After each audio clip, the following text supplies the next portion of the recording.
Hi, this is Himanshu Siwal. हम chapter first की सभी एक्सरसाइज कंप्लीट कर चुके हैं। आप याद रखिएगा, फोर्थ एक्सरसाइज आपके सिलेबस में नहीं आ रही है। एक्सरसाइज 1.4 जिसके अंदर टॉपिक है बाइनरी ऑपरेशन, वो टॉपिक सिलेबस से हटा दिया गया है। तो स्टूडेंट, मैं स्टार्ट कर रहा हूँ मिसलेनियस के एग्जाम्पल। और आप सोचेंगे सर ने ये क्या लिखा हुआ है यहाँ। ये क्वेश्चंस आपको नहीं करने हैं। एग्जाम्पल 45, 49, 50 ये एग्जाम्पल्स फोर्थ एक्सरसाइज से रिलेटेड है। और क्वेश्चन 9, 12, 13, 14, 19 ये 5 क्वेश्चंस भी एक्सरसाइज फोर्थ से ही रिलेटेड है। तो चलिए एग्जाम्पल स्टार्ट करते हैं। एग्जाम्पल नंबर 41, तो हम यहाँ स्टडी कर रहे हैं एग्जाम्पल 41 के साथ। आप ध्यान दीजिए, बुक में दिया हुआ है example 41, if R1 R2 are the equivalence relation. R1 R2 दो इक्विवेलेंस रिलेशन है। It means R1 R2 reflexive भी हैं, सिमेट्रिक भी हैं, ट्रांजिटिव भी हैं। In set A show that R1 intersection R2 is also an equivalence relation. मुझे show करना R1 R2 भी इक्विवेलेंस रिलेशन है। तो देखिए गिवन है R1 and R2 are equivalence relation. R1 R2 एक इक्विवेलेंस रिलेशन है, ये बात हमें गिवन है। और टू प्रूव करना है R1 intersection R2 is also an equivalence relation. ये भी एक इक्विवेलेंस रिलेशन, ठीक है। तो ध्यान दीजिए आप, सॉल्यूशन की मैं बात करूं तो 4, देखिए इक्विवेलेंस का मतलब क्या था, रिफ्लेक्सिव, सिमेट्रिक, ट्रांजिटिव, तीनों रिलेशन यहाँ शो करने हैं। तो मैं बात करता हूँ 4 रिफ्लेक्सिव रिलेशन की। तो रिफ्लेक्सिव रिलेशन की क्या कंडीशन है? रिफ्लेक्सिव रिलेशन के लिए मुझे ये चाहिए कि रिलेशन ये रिलेशन जो है इस कंडीशन को सेटिस्फाई करे। If A, A belongs to R1 intersection R2, है ना, हमारा क्वेश्चन है ये। इज क्या A, A रिलेशन बिलोंग करेगा R1 R2 में? ठीक है, मैं लेट करता हूँ कि A, A बिलोंग करेगा R1 में, बिकॉज R1 इज रिफ्लेक्सिव, क्योंकि R1 रिलेशन कैसा है, रिफ्लेक्सिव है। Second condition, A, A also belongs to R2, क्योंकि R2 भी रिफ्लेक्सिव रिलेशन है। तो therefore A, A belongs to R1 intersection R2। Intersection का मतलब आप सभी को पता होगा, वो एलिमेंट जो दोनों सेट्स में होता है। मान लीजिए A सेट के अंदर वन एलिमेंट है, B सेट के अंदर भी वन एलिमेंट है, तो वो एलिमेंट उन दोनों के इंटरसेक्शन में भी आएगा। तो अगर ये एलिमेंट इस सेट के अंदर है, ये एलिमेंट इस सेट के अंदर है, तो ये दोनों के इंटरसेक्शन में भी जरूर होगा। Therefore so R is reflexive. R कैसा रिलेशन हो गया, रिफ्लेक्सिव हो गया। नेक्स्ट बात करते हैं 4 सिमेट्रिक रिलेशन की। 4 सिमेट्रिक रिलेशन। सिमेट्रिक रिलेशन के केस में क्या है, इफ अगर A, B बिलोंग करता है R1 इंटरसेक्शन R2 में, देन B, A भी वहाँ होना चाहिए, ठीक है। लेट करें कि A, B बिलोंग कर रहा है R1 intersection R2। It means, इसका मतलब क्या हुआ, इसका मतलब हुआ A, B R1 में भी बिलोंग कर रहा है एंड A, B बिलोंग कर रहा है R2 में भी। अब R1 R2 दोनों ही सेट में A, B एलिमेंट बिलोंग करता है। अगर A, B R1 में है तो B, A भी बिलोंग करेगा R1 को एंड B, A बिलोंग करेगा R2 को, because R1 and R2 are, क्योंकि R1 R2 सिमेट्रिक है, ठीक है। नाउ अब अगर R1 R2 सिमेट्रिक है और B, A दोनों में बिलोंग करता है, तो मैं कह सकता हूँ B, A belongs to R1 intersection R2। B, A R1 intersection R2 में बिलोंग करेगा। सो R कैसा रिलेशन हो गया, ये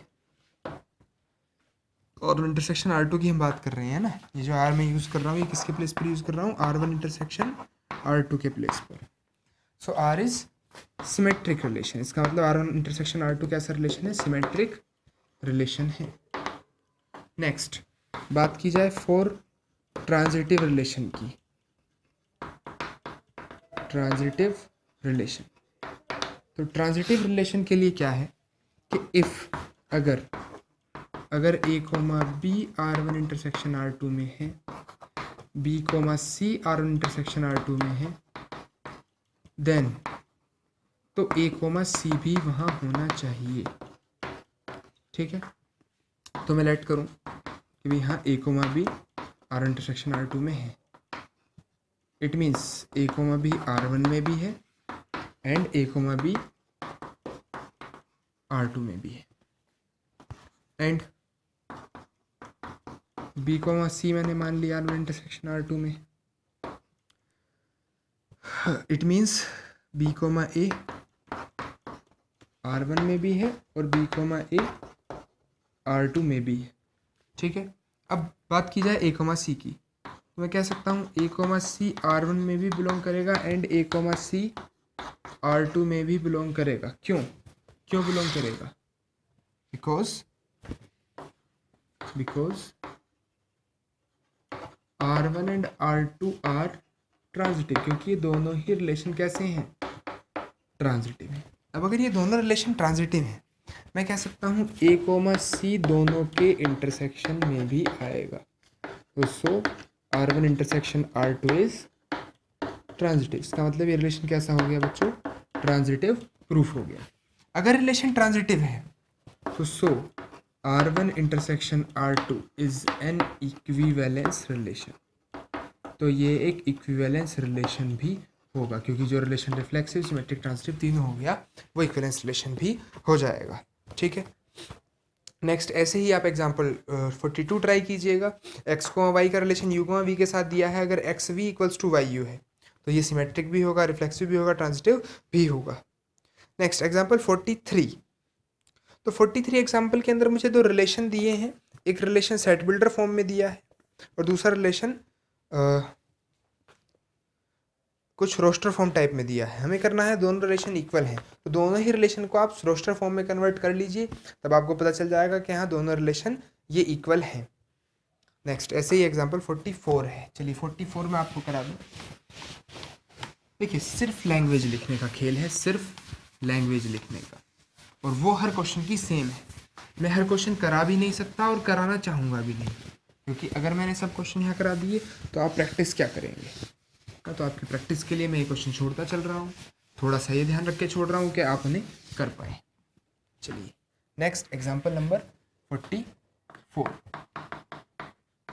तो एग्जांपल 44 में यही दिया है कि रिलेशन क्या है। रिलेशन के अंदर ए और बी दो एलिमेंट्स तब आएंगे जब एफ ए और एफ बी उनके लिए बराबर होगा। यार मैं इसको भी करवा नहीं रहा, चलो मैं आपको लैंग्वेज में बता देता हूँ कि ए comma B A coma a relation में होगा, लिख लेंगे आप खुद।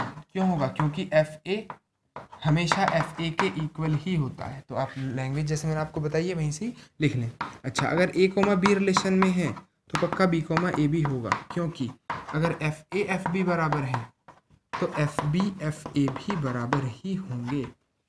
नेक्स्ट ट्रांजिटिव के लिए बात करें तो वो भी सेम ही कंडीशन, अगर ए कोमा बी का रिलेशन आर से है, बी कोमा सी का रिलेशन आर से है, तो ए कोमा सी का भी आर से होगा। क्यों होगा? क्योंकि इसका मतलब एफ ए एफ बी बराबर, इसका मतलब एफ बी एफ सी बराबर, तो पक्का एफ ए एफ सी तो बराबर है और ये दोनों इक्वल आ जाएंगे।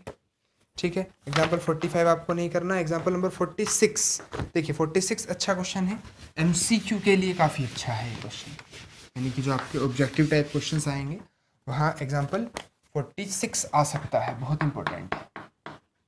यहाँ देखिए क्या दिया है, find the number of all 1 1 function from set A to itself. एक ए सेट है जिसके अंदर 3 एलिमेंट है, ए सेट है जिसके अंदर 3 एलिमेंट है 1 2 3। इस ए का इसके साथ ही मुझे 1 1 फंक्शन कितने होंगे बताना है। देखिए 1 1 फंक्शन की क्या कंडीशन कि एक एलिमेंट का रिलेशन एक के साथ हो। ठीक है, अगर ऐसी कंडीशन बनती है तो फंक्शन 1 1 होगा। अब इस 1 के लिए मेरे पास चॉइस कितनी है? 3 चॉइस मेरे पास यहाँ है। चूज तो मैं एक ही करूँगा, याद रखना, मैं इस एक का रिलेशन तीनों के साथ नहीं करने वाला हूँ, इन 3 में से लेकिन कोई भी एक मैं ले सकता हूँ। अब मान लीजिए मैंने एक ले लिया कि 1 का रिलेशन 1 से कर दिया, तो इस दूसरे के लिए मेरे पास कितनी चॉइस बची? 2, क्योंकि जो एक एलिमेंट हम चूज कर चुके हैं उसको हम दोबारा नहीं लेंगे, फिर फंक्शन 1 1 नहीं होगा वरना। और इसके लिए मेरे पास सिर्फ एक ही चॉइस बची। तो टोटल नंबर ऑफ फंक्शंस कितने हो गए? तो आप याद रखेंगे टोटल नंबर ऑफ 1 1 फंक्शन कितने आ गए बच्चों? 3 2 1 यानी 6। तो आप इसके लिए फॉर्मूला याद रखिए 3 फैक्टोरियल। जितने एलिमेंट इस सेट के अंदर हैं उतना फैक्टोरियल इसका आंसर होता है। ठीक है, अगर मैं 8 एलिमेंट दे देता तो आप डायरेक्ट 8 फैक्टोरियल की वैल्यू निकाल देते। नेक्स्ट एग्जाम्पल 47 भी बहुत अच्छा क्वेश्चन है, बहुत ही अच्छा क्वेश्चन है। एग्जाम्पल 47 देखिए, 47 क्वेश्चन और 48 क्वेश्चन दोनों एक से हैं, 47 और 48, और इनके जैसा ही एक एक्सरसाइज के अंदर क्वेश्चन दिया है 16th। ठीक, मैं आपको बता दूं एग्जाम्पल 47,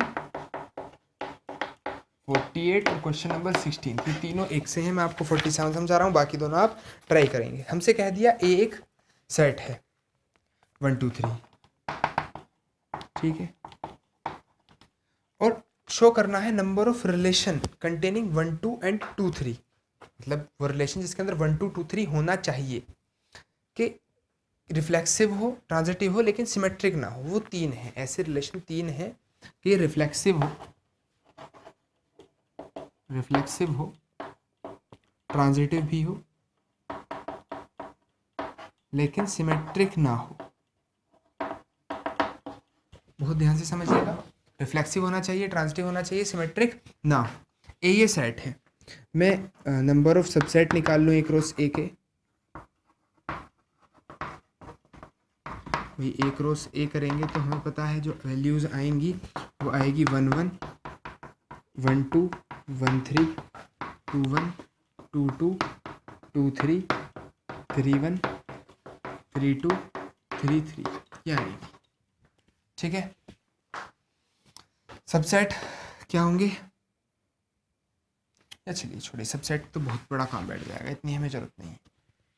मैं रिलेशन की बात करूँ, इन्हीं में से ही मुझे ऑर्डर पेयर यहाँ रखने हैं।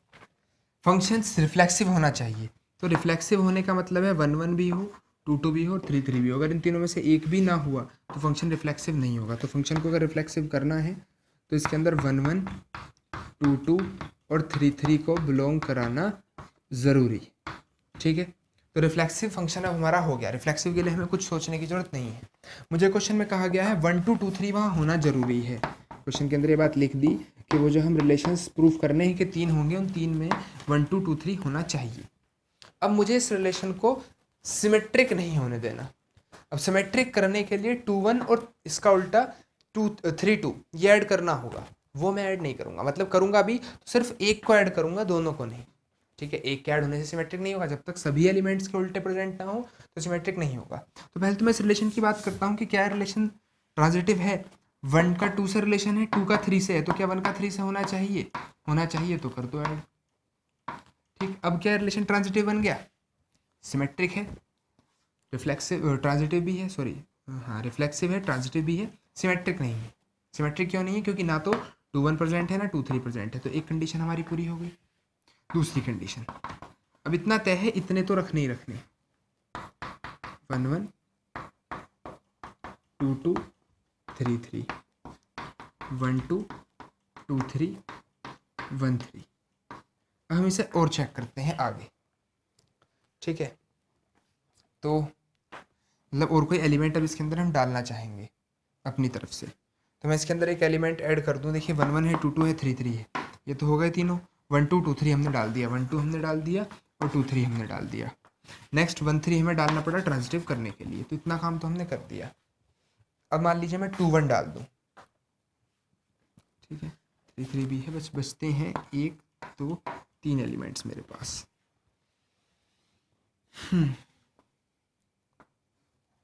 मैंने इसके अंदर 2 1 ऐड कर दिया। तो 2 1 ऐड करने से सिमेट्रिक तो नहीं हुआ, क्योंकि 2 3 का उल्टा प्रेजेंट नहीं है और 1 3 का उल्टा भी प्रेजेंट नहीं है। क्या ये ट्रांजिटिव है? तो 1 2 2 1 1 1 आ रहा है, हाँ बिल्कुल ट्रांजिटिव तो ये अब भी है। तो एक रिलेशन ये बन गया। अब एक और रिलेशन यहाँ ऐसा होना चाहिए, तो 1 1 2 2 3 3 1 2 2 3 1 3। अब 2 1 की जगह मैं यहाँ पे 2 3 ऐड कर दूँ तो भी 2 3 तो ऑलरेडी था, 3 2 में ऐड 3 2 में ऐड करूँगा तो 1 3 3 2 1 2 है, तो प्रेजेंट हो गया। देखते हैं इसके आंसर क्या दिए हुए हैं। तो आंसर में लिखा है the smallest relation 1 2 2 3 which is reflexive transitive but not symmetric is this. तो पहला रिलेशन तो ये है, ठीक है। Now we add the pair 2 1। अगर हम इसके अंदर 2 1 ऐड कर दें, ठीक, to R1 to get R2, then the relation R2 will be reflexive transitive but not symmetric. तो हमने एक 2 1 ऐड किया तो हमारे पास ये दूसरा रिलेशन, मतलब एक रिलेशन ये आ गया R1, एक रिलेशन ये आ गया R2। ये दोनों ही रिलेशन कैसे हैं? सिमेट्रिक नहीं है, रिफ्लेक्सिव ट्रांजिटिव है। अब similarly we can obtain R3 by adding 3 2। अगर हम 3 2 ऐड कर दें, ठीक है, और to get R1 to get the desired relation. However, we can now add pairs 2 1 and 3 2 or single pair 3 1 to R1 at a time, as by doing so we will force to add the remaining pair in order to maintain transitivity, and in process the relation will become symmetric also, which is not required. Thus the total number of desired relation is 3. मतलब अब हम क्या कर सकते हैं, बचे हुए elements और यहाँ ऐड करके देख सकते थे, लेकिन आप ऐड करके देखेंगे तो आप इस नतीजे पर आएंगे कि वो सिमेट्रिक भी हो जाएगा अगर ये बचे हुए एलिमेंट्स में यहाँ ऐड कर दो। तो इसलिए ये सिर्फ 3 ही रिलेशन पॉसिबल हैं, रिफ्लेक्सिव और ट्रांजिटिव हो, सिमेट्रिक ना हो। देखो इस टाइप के क्वेश्चंस को आपको पुट करके ही देखना होगा, खुद बैठ के दिमाग लगाना होगा, ठीक है। इसका कोई मेथड नहीं है, इसका कोई ऐसा तरीका नहीं है कि आप बहुत इजीली पता लगा सकें। आपको वहाँ अरेंज कर करके ही चेक करना होगा कि वो रिफ्लेक्सिव सिमेट्रिक ट्रांजिटिव बन रहे हैं या नहीं। Next example number 51। यहाँ दिया है फंक्शन साइन एक्स और एक जी एक्स दिया है कोस एक्स।